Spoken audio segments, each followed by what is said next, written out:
सर्वसिद्धित्रयोदश्यां लग्ने वेदप्रदाक्पैहे जादां कुम्भोद्रष्टाडे महागुरुमहं भजे श्रीमद्वादूलकुलवारिधि सीदभानुं श्रीमन्नृसिंहगुरुवर्यतनूजरत्नं श्रीमत्सरण्यकुरलप्तसमस्तबोधं श्री श्रीनिवासगुरुवर्यमहं भजामि।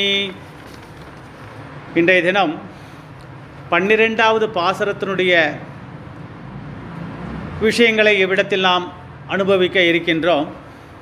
இந்த பாசுரம் கனைத்திலம் கற்றெருமை கண்ணு கிறங்கி நினைத்தும் உளவழியே நின்று பால் சோர நனைத்தில்லம் சேர்ஹார்க்கும் நற்செல்வன் தங்காய் பனித்தலை வீடனில் வாசல் கடைபற்றி சினத்தினால் தென்னிலங்கை கோமானை சேர்த்த மனத்தை கிணியானை பாடவும் நீ வாய் திறவாய் இனித்தான் எழுந்திராய் இதென்ன பேருறக்கம் அனைத்தில்லத்தாரும் அறிந்தேலோர் என்பாவாய். இந்த பாசுரத்தினுடைய உட்பொருளை நாம் இவ்விடத்தில் அனுபவிப்போமாக. பிரபக்தி நிஷ்டரை சேர்ந்த ஒரு அதிகாரியை அழைக்கும்படியாக இருக்கிறது இந்த பாசுரம். இளங்கற்றெருமை பக்தியோக நிஷ்டரை அல்லது முமுட்சுக்களான பல பரிஜனங்களை உடையவன். மேலும் எருமை, இவ்விடத்தில் எருமை மாடினுடைய 4 காம்புகள் 4 வேதமாக இவ்விடத்தில் எடுத்து இறம்பியிருக்கிறார். ஒன்று ஸ்ருதி, ஸ்மிருதி, பாஞ்சராத்ரீர, அடுத்ததாக திவ்ய பிரபந்தம். மேற்கண்டவற்றில் வாயிலாக 4 காண்புகள் பெருமாள் நமக்கு அதன் வாயிலாக கடாட்சிக்கிறார். இதுதான் இதனுடைய உட்பொருளின் தொடக்கத்தில் பார்க்குறோம். எவ்வளவு விஷய பிரபன்னியாய் இருந்தாலும் நம் மனத்திக்கிணியானான எம்பெருமானையும் பாடவாய் திறந்தால் போதும். 3ஆம் பெண்ணை எழுப்புவதற்கு முன்னமே பாவை நோன்பு நோற்க புறப்பட்ட பெண்களை போகாமல் காத்து இதுவரை 7 பெண்களை எழுப்பினார்கள். முன்னிரண்டு பாசரங்களிலே கதவை திறந்து வைத்து கண் வளர்த்த கன்னிகளை எழுப்பினார். ஆக இந்த 12வது பாசரத்தினுடைய விஷயத்தை நாம் இவ்விடத்தில் அனுபவிக்க இருக்கின்றோம். கைங்கரியம் அப்படின்னாக்கா பகவானுடைய முக உல்லாசத்தை உண்டு பண்ணும் செயல்தான் கைங்கரியம் எனப்படும். இதில் இந்த கைங்கரியத்தை 2 விதமாக சொல்கிறா.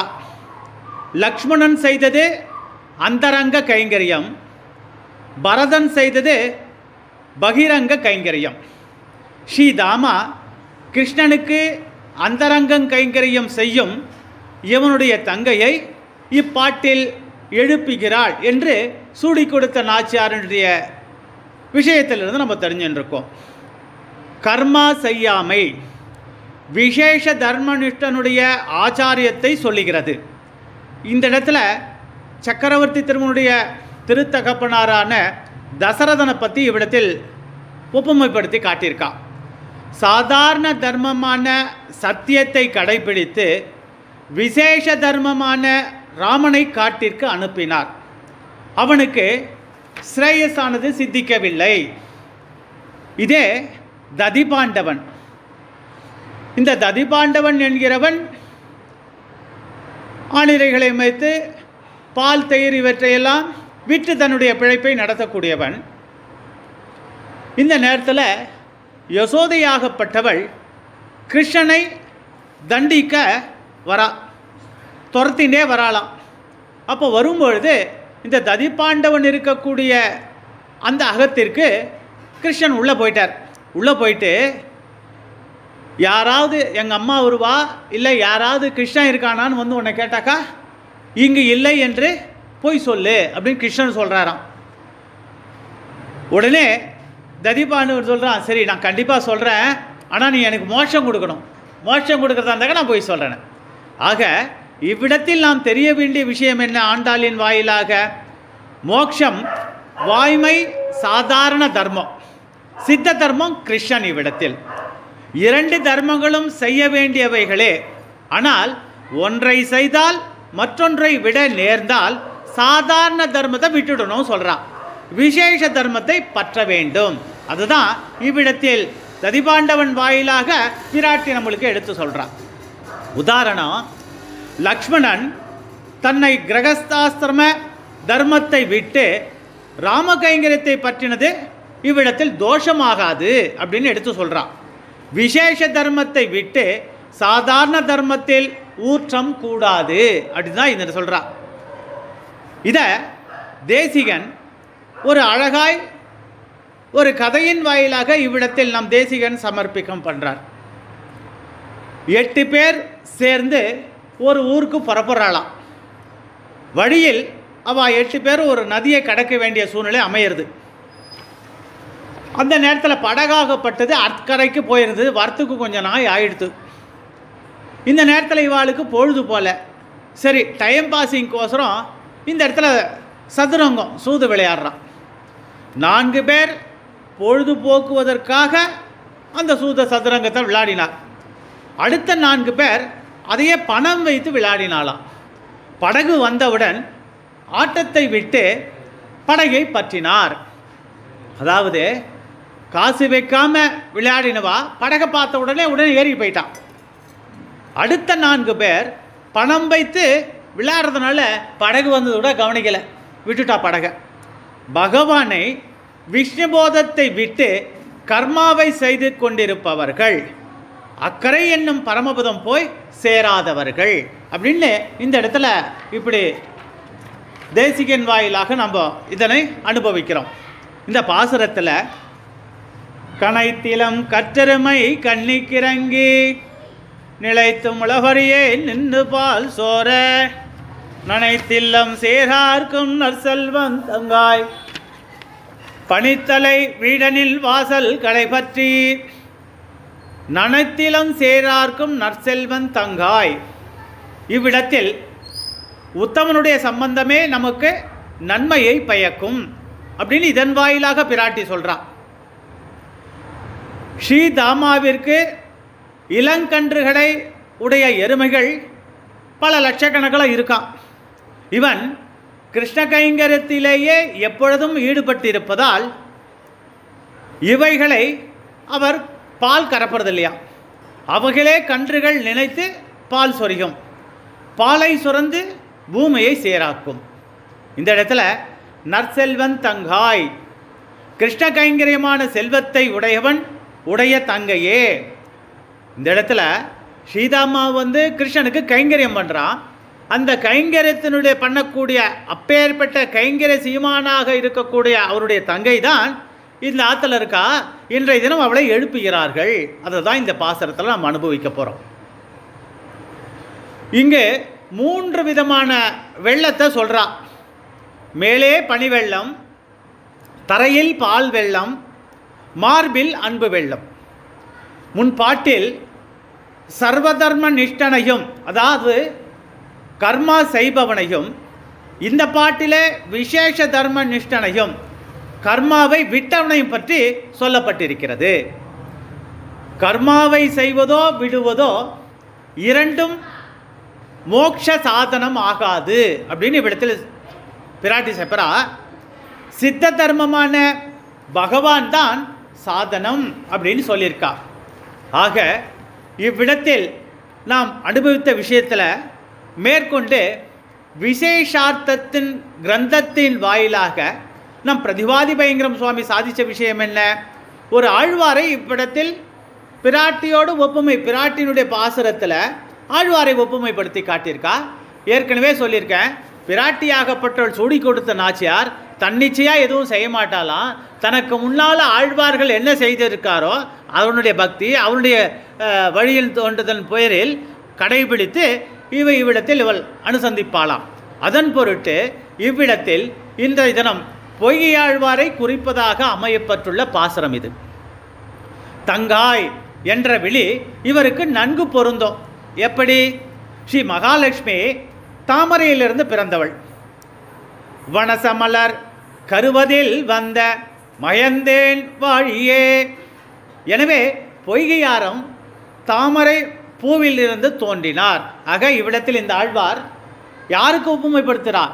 மகாலட்சுமிக்கு ஒப்புமைப்படுத்தி காட்டுறான். எனவே பொய்கையாரும் தாமரை பூவில் தோன்றினார் அப்படின்னு சொல்லிட்டு இவ்விடத்தில் களைந்து அப்படின்னு சொல்கிறான். களைப்பது முதலாக, அதாவது இந்த பூலோகத்தில் நீலா விபூதியில் முதல்ல பேச ஆரம்பித்தவரே இந்த பொய்கை ஆழ்வார் தான் அப்படின்னு கணைக்கிறாராம்.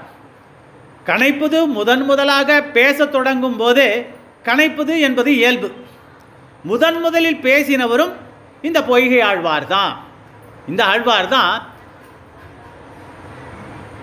வையந்தகலியா வார்க்கடலே நெய்யாக பொய்கையார் முதத்தார் பேயாழ்வார். இந்த இயற்பாவை இந்த ஆழ்வார் சமர்ப்பணம் பண்ண 100 பாசரங்களின் வாயிலாக பெருமாளுடைய கல்யாண குணங்களை தத்துவத புருஷார்த்தங்களையும் இந்த ஆழ்வாரின் வாயிலாக முதல்ல நம்ம தெரிஞ்சுட்டுருக்கோம். மேலும் இளங்கற்றெருமை அப்படின்னு சாதிச்சிருக்கா. இந்த இடத்துல எருமைனாக்கா மகரிஷியை குறிக்கிறது. ஏற்கனவே சொன்ன பேய் பெண்ணே அப்படின்ட்டு உள்ள உறங்குபவளை எடுக்கிறதுக்கூடிய வார்த்தை அது கம்மியான வார்த்தை கிடையாது. எங்களெல்லாம் அழைத்து கொண்டு இருக்கக்கூடிய தலைவியே நாயகியே அப்படின்னு பெருமைப்படக்கூடிய வார்த்தை. அதுபோல் இந்த இடத்துல எருமைக்கு மகரிஷி அப்படின்னு இவ்விடத்தில் சாதிக்கிறான். இளங்கற்றெருமை அப்படின்னு சொல்லும் பொழுது தேவதேவ திவ்ய மகரிஷி என்றவாறு எம்பெருமானுக்கு திவ்ய மகரிஷியானவள் பிராட்டிகை ஒப்பவர் என்று இந்த பொய்கை ஆழ்வாரை பற்றி அற்புதமாக இவ்விடத்தில் சுவாமி சாதிச்சிருக்கார். பகவத் குணங்களை நினைத்தவாறே அந்த நினைவுதானே ஊற்றாக நிலைத்து முளவியே நின்று பால் சோர பெருமாளை பற்றி நினைக்கிறார். அப்போ நினைக்கும் போது அந்த பகவானை பற்றின விஷயங்கள், அவருடைய திருநாமங்கள், அவருடைய திவ்ய குணங்கள், அவருக்கு பெருமைப்படக்கூடிய விஷயங்கள் எல்லாம் ஸ்ரீசுக்திகளின் வாயிலாக ஆழ்வார்கள் சமர்ப்பணம் பண்ணுறா. அந்த நினைவு தானே இவ்விடத்தில் ஸ்ரீசுக்தியாக ஊற்றாக வருகிறது அப்படின்னு சொல்லிட்டு நிலைத்து முளவழியே நின்று பால் சோர அந்த பதத்தை சொல்கிறான். ஸ்ரீசுக்திகளை முதலில் இவ்வையகத்தில் வெளியிட்டவரும் இந்த ஆழ்வார் தான் அப்படின்னு சாதிச்சிருக்கான். ஆழ்வார்கள் 12 என்றுமுள்ள சம்பிரதாயம். ஸ்ரீ மதுரகவி ஆழ்வாரும் ஆண்டாலும் ஆழ்வார் கோஷ்டியில் சேர்ந்தார் என உரைப்பது தான் இந்த பாட்டில் சொல்லியிருக்கா. ஆண்டாளையும் மதுரகவி ஆழ்வாரையும் ஆழ்வார்கள் என்று இந்த பாட்டில் சேர்த்திருக்காளாம். ஆக இந்த பாசரத்துக்கு எப்பேற்பட்ட ஏற்றத்தை இதன் வாயிலாக நாம் அனுபவிச்சுருக்கோம். மதுரகவி நற்செல்வன் தங்காய், நற்செல்வன் என்றாலே இவ்விடத்தில் நம்மாழ்வார் தான். அவரை இப்படி மதுரகவிகள் சாதித்தார். அந்த மதுரகவியில் கையில் உள்ள பட்டொலியாக இருக்கார். நம்மாழ்வார் கையில் இருக்கிற அந்த பட்டொலி மதுரகவி நற்செல்வன் தங்காயின்னு சொல்லியிருக்கோம். நற்செல்வன் நம்மாழ்வார், மதுரகவியில் கையில் உள்ள பட்டொலி அப்படின்னு சாதிச்சிருக்காங்க. இது திருவாய்மொழி அருளி செய்கையில். மேலும் எம்பெருமானார் ராமானுஜரையும் பெருமைப்படுத்தி சொல்கிறாளாம். இந்த இடத்துல உடையவரை குறித்து நற்செல்வன் எம்பெருமான் கோஷ்டி ஞான திருப்பாவை பாடிய பாவை தங்கை என்றும், பெரும்புதூர் மாமுனிக்கு பின்னானால் வாழியே அப்படின்ட்டு இவரை பெருமைப்படுத்தும் விதமாக ஆழ்வாரையும் பெருமைப்படுத்தினார். 12 ஆழ்வார்களை இவா 2 பேர் சேர்ந்துட்டான்ட்டு இந்த பாசுரத்தில் சொல்லியிருக்கார். எம்பெருமானாருடைய வாழி திருநாமத்தினுடைய பெருமையும் இவ்விடத்தில் எடுத்து எம்பிருக்கான். இந்த 12வது பாசுரத்தில் நாம் அனுபவிக்கும்போது நாட்டிலும் சரி காட்டிலும் சரி பெருமாளை பின்தொடர்ந்து செல்லும் இளைய பெருமாளை போலே. இவ்விடத்தில் இளைய பெருமாள்னா லக்ஷ்மணன். இந்த லக்ஷ்மணனுடைய வைபவத்தை நாம் அனுபவிக்கும் பொழுது கண்ணபிரானையன்றி மற்ற ஒருவரையும் அறியாமல் யாதுமற்றறியேன் அவனையே பற்றி இருப்பவளான ஆயர் பெண்ணை உணர்த்தும் பாசுரமாக இது அமையப்பட்டிருக்கிறது. கண்ணனின் நண்பன் ஸ்ரீதாமா அவளுடைய பெருமையை பற்றியும் உள்ளே உறங்குகின்ற அவளது தங்கையை பற்றியும் அமையப்பட்ட பாசுரமாகும். அமையப்பட்ட பாசுரமாகும். இந்த இடத்துல கனைத்திலம் கற்றெருமை கன்று கிறங்கி நினைத்து முளவழியே நின்று பால் சோர. ஸ்ரீதாமாவின் இல்லத்தில் எருமைகளும் பசுக்களும் நிறைந்து காணப்படுகின்றன. கறவைகளின் காலம் தவறாமல் கறப்பவன் இவர். 5 லட்சம் பெண்கள் இருக்கக்கூடிய இடத்துல ஆயர்பாடியில் அத்தனை பேரும் வந்து இவ்வாத்து வாசல்ல தூங்குகின்ற இருக்க பெண்ணை எழுப்புறான்னு சொன்னோம்.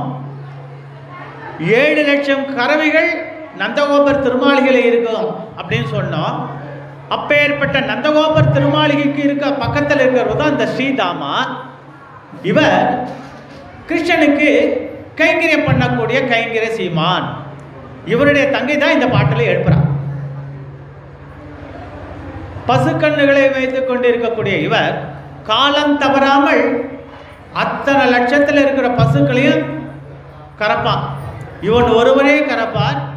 அப்பேற்பட்ட சக்தியை கொண்டவன். எதனால? கிருஷ்ணனுடைய பரிசத்தின் வாயிலாக இவையெல்லாம் இந்த எதுகுலவாசிகளுக்கு கிடைக்கக்கூடிய ஒரு பெரிய பொக்கிஷம். ஸ்ரீதாமாவுடைய இல்லத்துல பசுமாடு இருக்கு, எருமைகளும் இருக்கு. அந்த பசுக்களும் எருமைகளும் பால் கறக்கக்கூடிய தருணத்தில் கரெக்டாக போய் கிருஷ்ணனுக்கு கைங்கரியம் பண்ணுவார். பாலையும் சீதாமா கரெக்டாக கறப்பாராம். பசுக்கன்றுகள் இருக்கக்கூடிய பசுமாடுகள் அந்த டயத்துக்கு போய் நீ பாலை கறக்கலைன்னாக்கா மாடு கொட்டகையை சுற்றி சுற்றி வரும். கண்ணுக்குட்டி வரலன்னாக்கா கயிறையே அறுத்துன்னு போகக்கூடிய அளவுக்கு இருக்குமா. ஆக இந்த நேரத்தில் ஸ்ரீதாமா கன்றுகளையும் பசுக்களையும் பராமரித்து அவற்றிலிருந்து பாலை சரியான நேரத்தில் கறந்து கிருஷ்ணனுக்கு சமர்ப்பணம் பண்ணுவதும் அவரது கைங்கரியத்தில் பிரதானமாக கருதப்பட்டது. ஒரு நாள் கிருஷ்ணனுடைய கைங்கரியத்தின் பொருட்டு ரொம்ப ஈடுபாடோடு அந்த கைங்கரியத்தில் இணைஞ்சிட்டார் ஸ்ரீதாமா. இதன் பொருட்டு பால் கறப்பது தடைப்பட்டு போச்சு.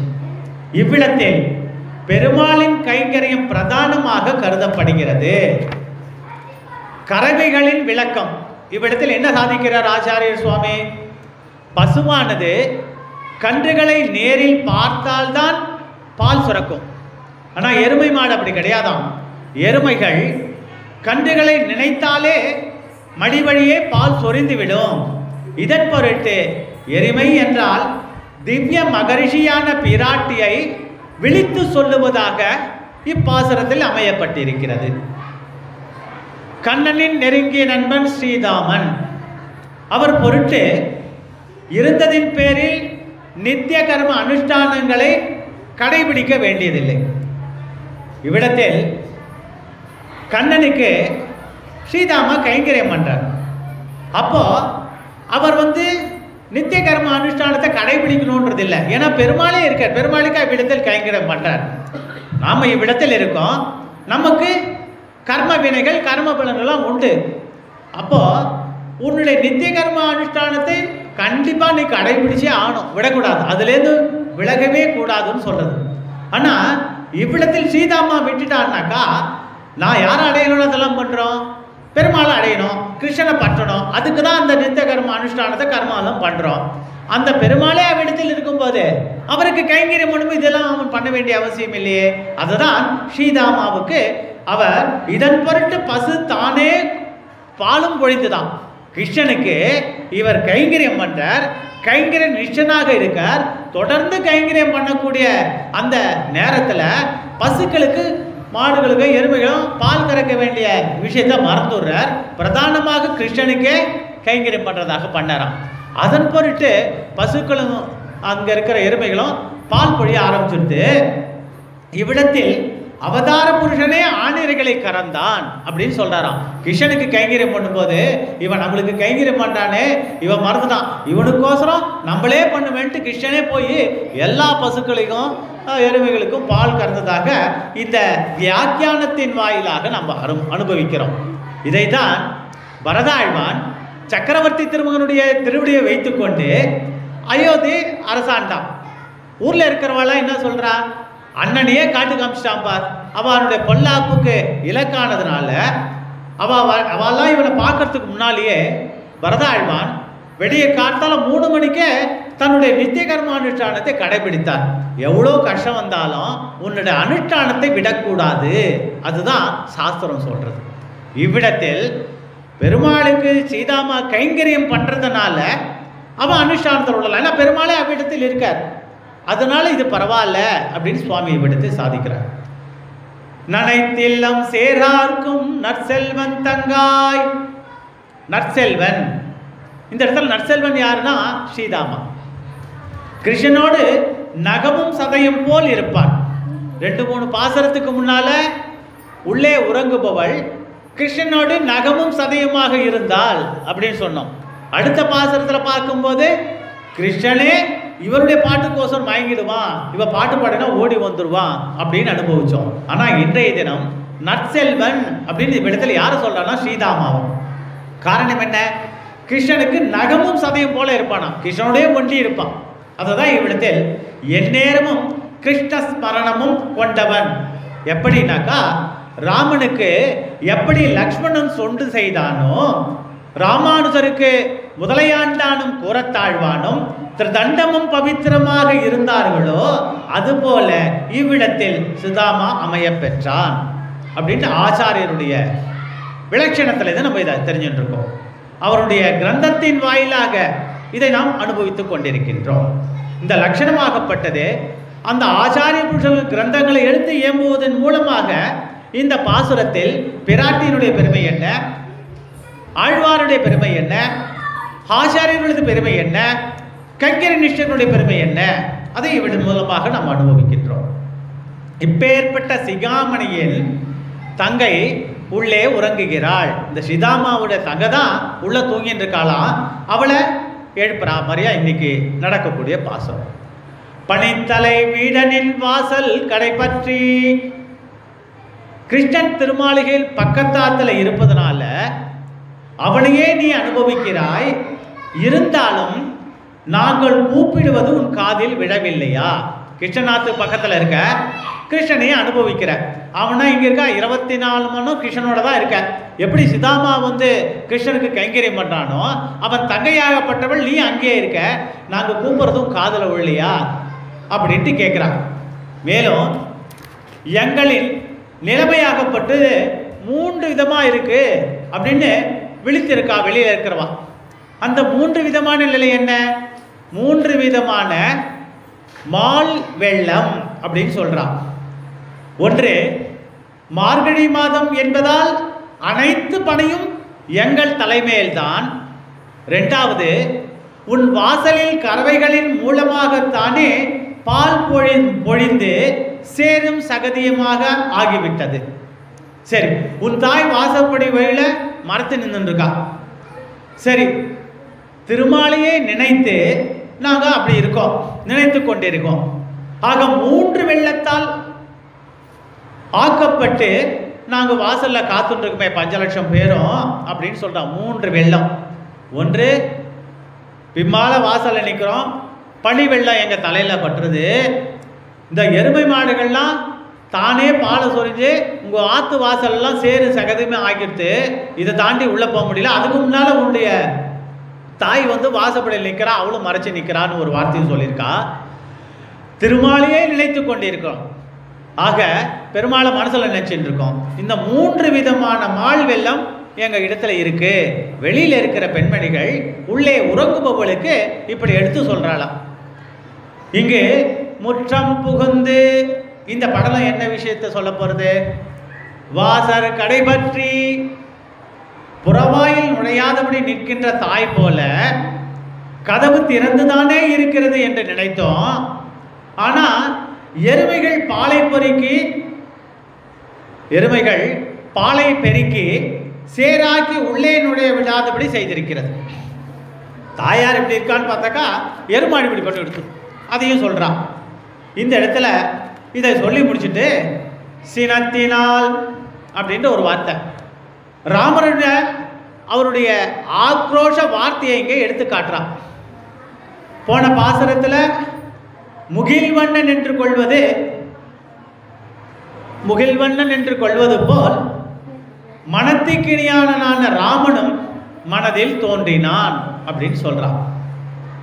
ஆரியணத்தில், அதாவது காட்டுல சீதையை காணாத போது அவ்விடத்தில் ராமனுடைய மனசு எப்படி இருந்தது?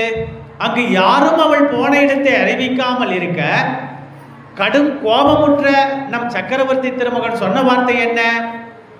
ஒரு ஸ்லோகத்தின் வாயிலாக இதை நாம் அனுபவிக்க போறோம்.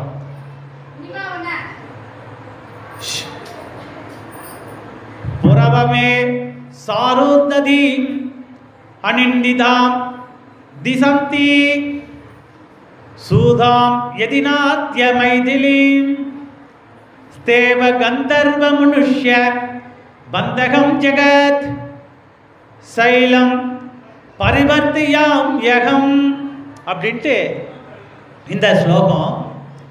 இதனுடைய அர்த்தம் என்ன? ஒன்று, அயோத்தியில் பிரஜையாக பிறந்த சீதை என்னும் பெயர் பெற்றவள். இரண்டாவது, மிதிலைக்கு அரசரான ஜனக மகாராஜாவின் புதல்வி என புகழ் பெற்றவள்.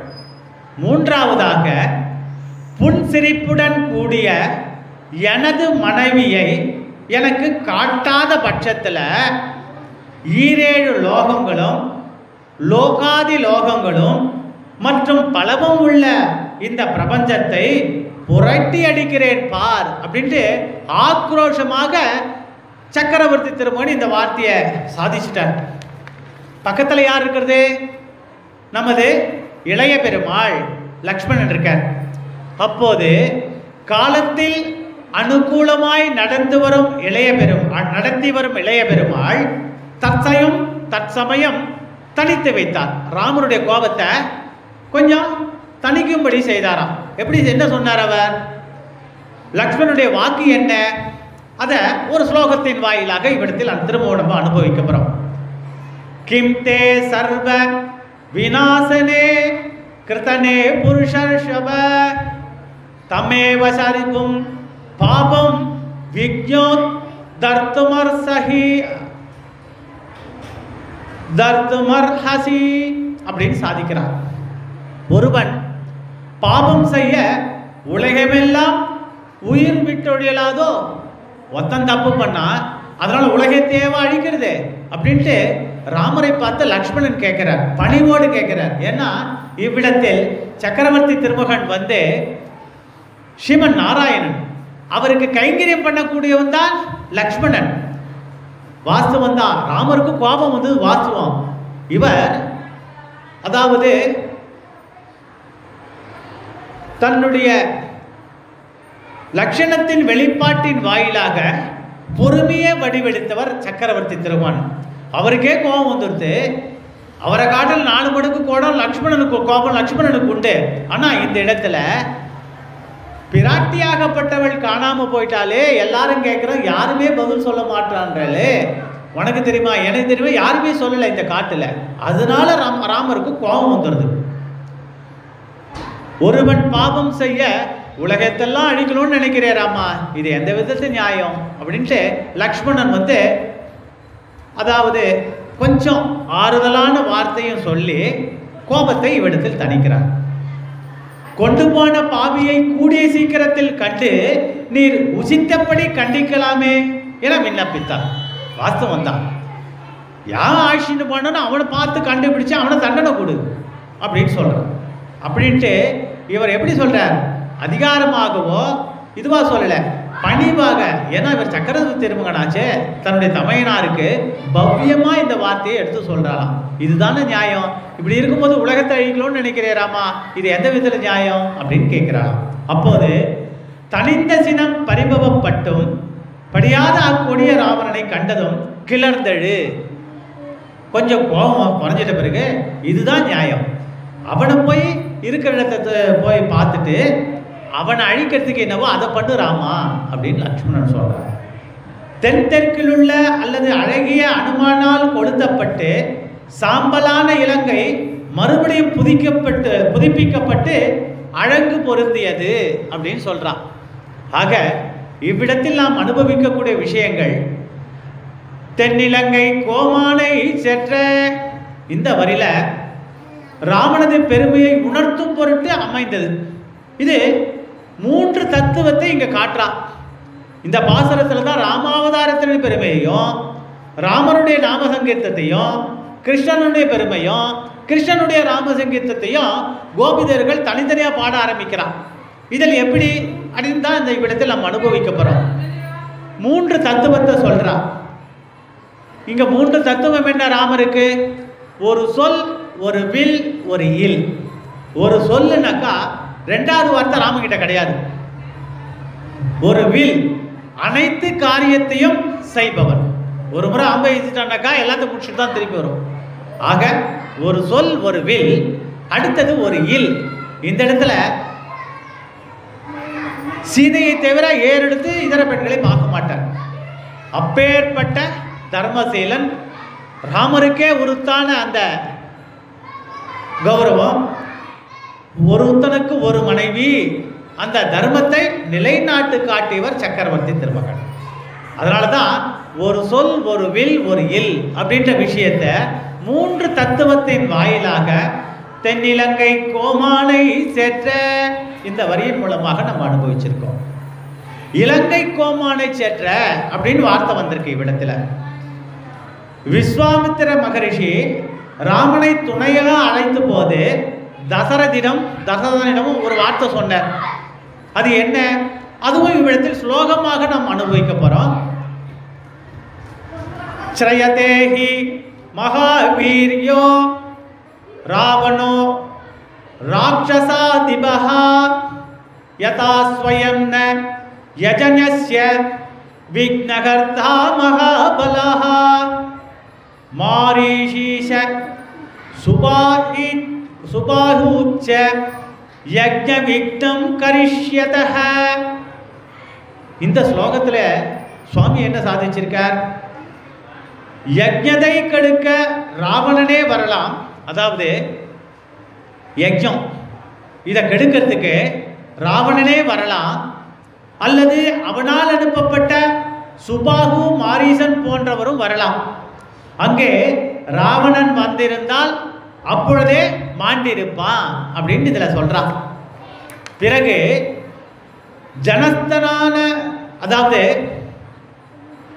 ஜனஸ்தான வதம் நடந்த போது கரதூஷணானதிகளுக்கு துணையாக வந்திருந்தாலும் அவன் அவர்களோடு கூட சென்றிருக்கலாம் அப்படின்னு சொல்லிட்டு அங்கங்கும் கண்ணனால் காணாதபடி அவன் இருந்தது அப்படின்னு சொல்லிட்டான். இவன் இலங்கைக்கு கோமானபடியாலே இலங்கை பாழாகியே அழிய வேண்டும் என எம்பெருமான் சங்கல்பித்த போதும் சபுத்திர பௌத்திரம் சமாத்யம் என்று சர்வநாசனம் செய்ய போவதாக தேவதைகளிடம் பார்த்துட்டு அவன் பிரக்ஞை, அதாவது சத்தியம் செய்யறாராம் பெருமாள். இப்படியெல்லாம் நடக்கும் அப்படின்ட்டு இந்த இடத்துல மனத்து கிணியானை, இந்த இடத்துல 5 லட்சம் பேர் இருக்காளோ இல்லையோ, இந்த கோபிச்சர்களுக்குள்ள ஒருத்தருக்கு ஒருத்தர் சர்ச்சை வருதான். இந்த சர்ச்சை என்ன அப்படின்னு நம்ம பார்க்கும்பொழுது கொஞ்சம் பேர் இப்படி சொல்றா, மற்ற பேர் இப்படி சொல்றாளாம். கோபிச்சர்களுக்குள்ள என்ன சர்ச்சை? ஒரு சில பேர் ராமாவளி நாமத்தை சொல்றா, ஒரு சில பேர் கிருஷ்ண நாமத்தை சொல்றா.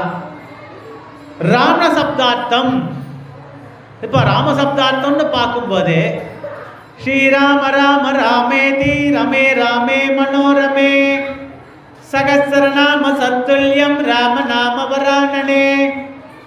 ஸ்ரீராம ராம ராமேதி ரமே ராமே மனோரமே சகஸ்ரநாம சத்துல்யம் ராம நாம வரானனே.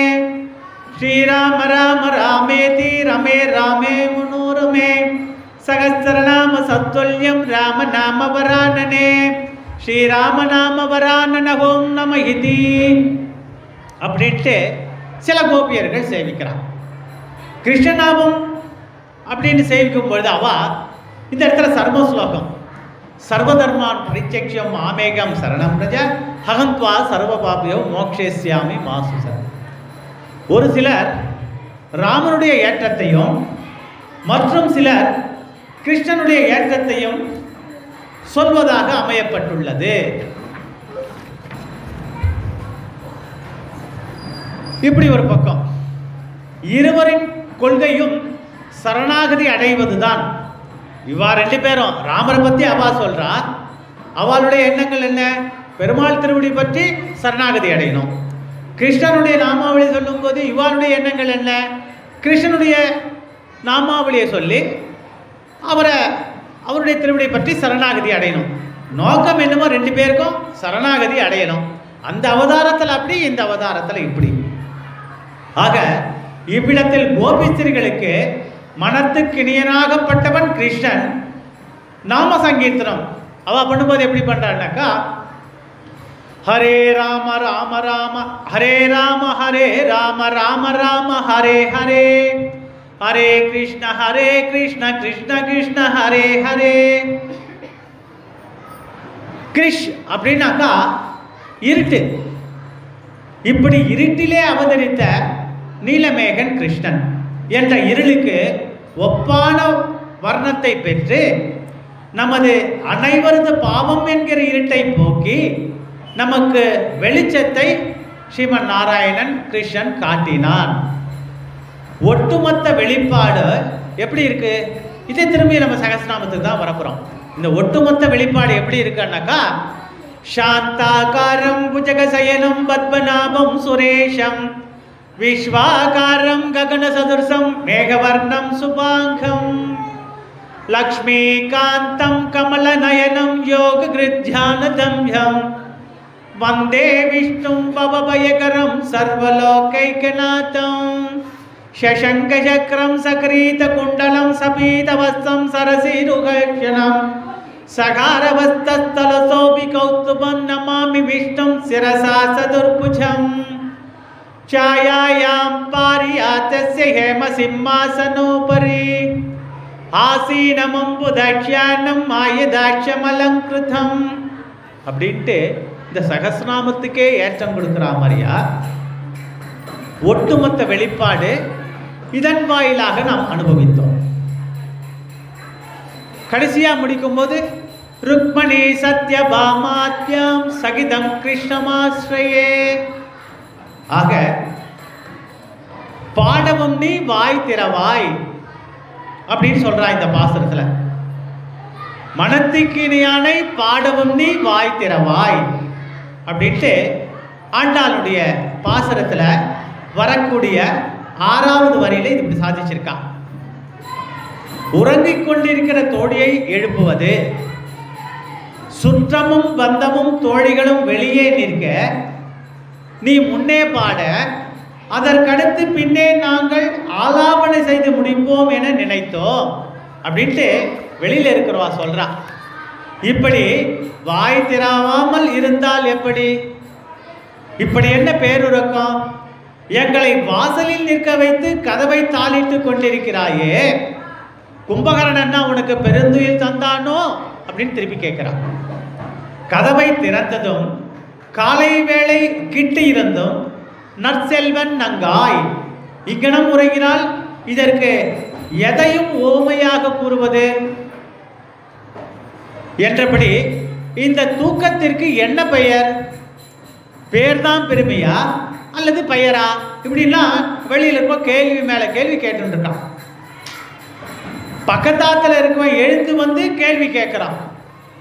உன்னை எழுப்பினா நீ எழுந்துக்கல, பக்கத்தில் வீட்டில் இருக்கவனே ஏந்து வந்துட்டான், அவன் கேள்வி கேட்கிறான். ஆக என வினவுகிறார்கள் வெளியில் இருக்கிற ஆயர் பெண்டிகள்லாம். இங்கே செல்வம் அப்படின்னு சொல்லும் பொழுது இவ்வுலக செல்வம் செல்வம் என்று போயிடுமா. ஆனால் உண்மையான பக்தி என்பது நிலையான செல்வம், அது நிலைச்சிருக்குது அப்படின்ட்டு இந்த பாசனத்தின் வாயிலாக ஆண்டாள் நம்மளுக்கு எடுத்து காட்டியிருக்கான். இந்த 12வது பாசனத்தில் பலவிதமான ஒப்புமைகள் ஆழ்வாரிடத்தில் தாமரையிலேருந்து அவதரித்தார், பொற்றாமரையிலேருந்து அவதரித்தார்னு சொல்றேன். லக்ஷ்மியும் தாமரையிலேருந்து அவதரித்தார். ஆக 2 பேரும் சமம் ஒப்புமைப்படுத்தி காட்டுறார் ஆச்சாரிய புருஷர் இவ்விடத்தில். அது மட்டுமா, வாரும் நம் அண்ணரே அப்படின்ட்டு சூடி கொடுத்த நாச்சியார் ராமானுஜரை அண்ணா என்று பாவித்து வாரும் நம் அண்ணரேன்னு கூப்பிடுறார். அண்ணாவுக்கு ஏத்தம். அப்போ 9வது நூற்றாண்டில் அவதரித்த சூடி கொடுத்த நாச்சியார் அவளுக்கு பின்னால் அவதரித்த நம் ராமானுஜரை அண்ணன் என்று பாவித்து அன்னைக்கே சொல்லிட்டான்.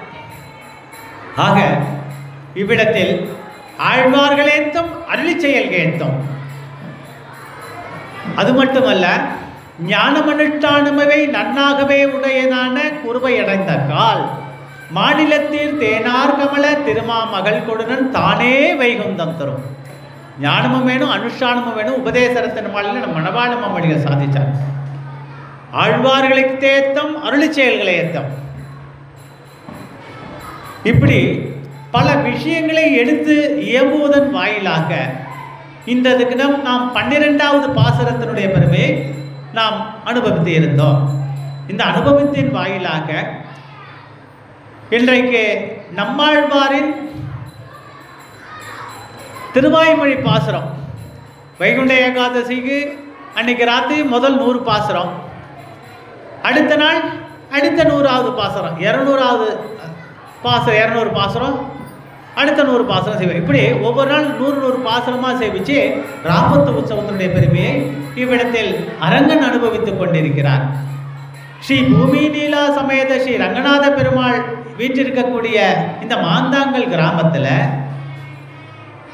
இந்த அரங்கனுக்கு திருவாய்மொழியினுடைய சார் அம்சத்தை 100 பாசுரங்களின் வாயிலாக இவ்விடத்தில் இந்த பெருமாள் அனுபவித்துக் கொண்டிருக்கிறார். 108 திவ்ய தேசத்தில் கோயில் பெருமாள் திருவரங்கம்,